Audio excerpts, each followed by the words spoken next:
Exercice 4. Lors d'une journée exceptionnelle dans une station de ski, le forfait était gratuit pour les enfants.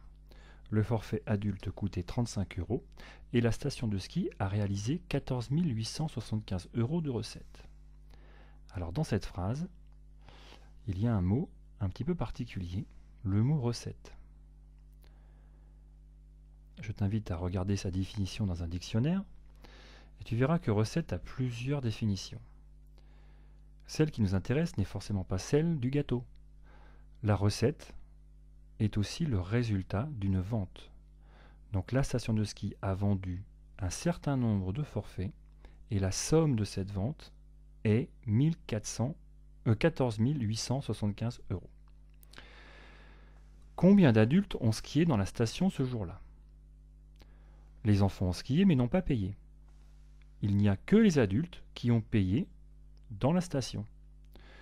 On se demande donc combien de fois 35, le prix d'un forfait, donc un adulte, combien de fois 35 a-t-on dans 14 875 €? Si on se pose cette question, on se dit qu'il faut aussi poser une opération qui sera donc la division euclidienne de 14 875 par 35. Alors pourquoi est-ce que je sais que c'est une division euclidienne? Alors une division, c'est parce qu'on se demande combien de fois 35 dans 14 875. Ça, c'est la division. Pourquoi euclidienne?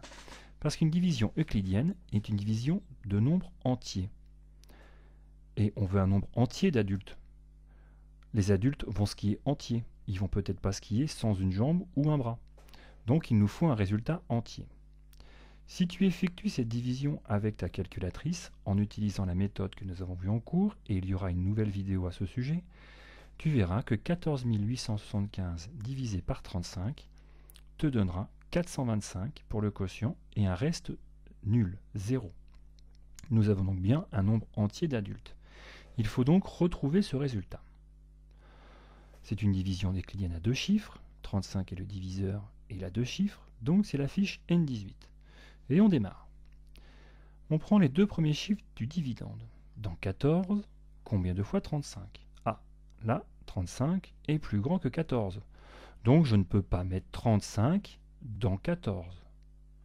Ce n'est donc pas les deux premiers chiffres qu'il faut prendre.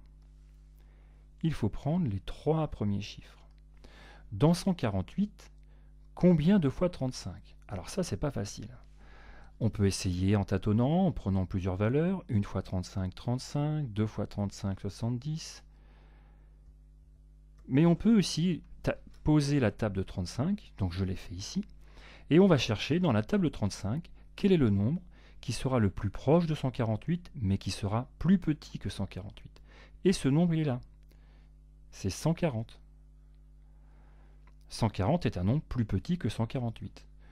4 fois 35 égale 140. Donc je sais que je vais pouvoir mettre 4 fois 35 dans 148. 4 fois 5, 20. Je retiens 2. 4 fois 3, 12. Et 2, 14. J'obtiens bien 140. Et on calcule le reste. 148 moins 140, eh bien ça fait 8. 8 est un nombre plus petit que 35. Je peux continuer la division. On descend un chiffre du dividende, le 7. À nouveau, dans 87, combien de fois 35? Alors là, c'est peut-être un peu plus facile, mais on va regarder quand même la table. Je cherche un nombre, j'ai ici 87, je cherche un nombre dans la table de 35, plus petit que 87. Donc ici j'ai 105, c'est trop grand. 70.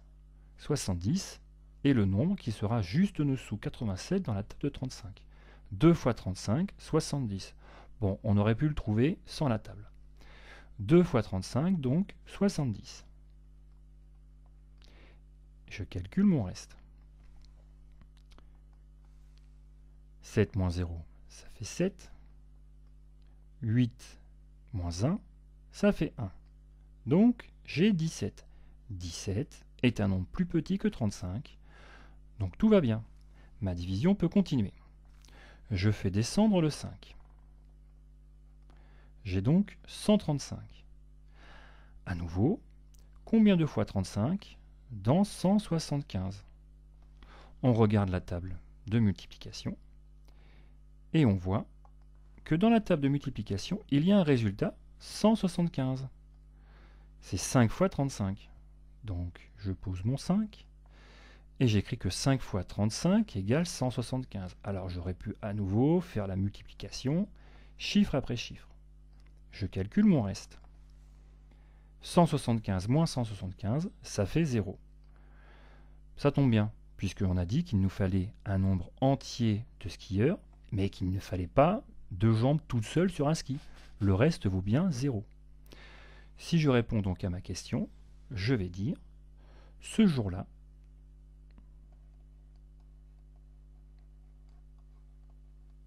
d'ailleurs je vois que j'ai fait une petite faute ici, ce jour-là, il y avait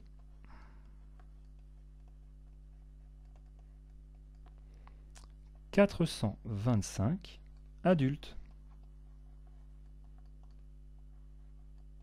Attention, il ne faut pas simplement dire 425 personnes, puisque si on dit 425 personnes, on ne sait pas si on parle des adultes, ou des enfants, ou les deux. Dans mon problème, je ne peux calculer que le nombre d'adultes. Fin de l'exercice.